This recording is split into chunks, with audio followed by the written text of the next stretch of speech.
Hi, beautiful people.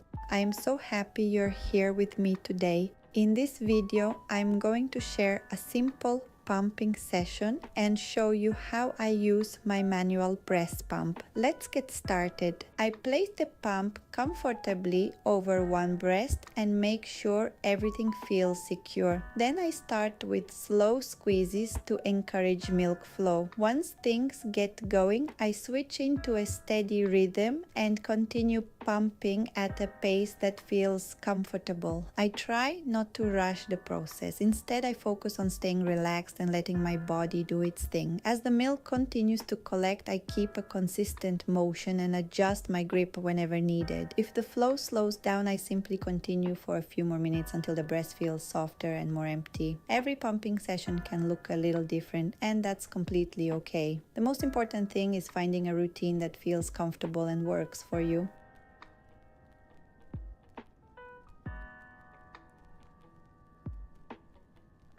And here's the result from today's session. It always feels so satisfying seeing the milk collected after a calm and successful pump. Thank you so much for watching and spending part of your day with me. Take care of yourself. Enjoy every little moment with your baby.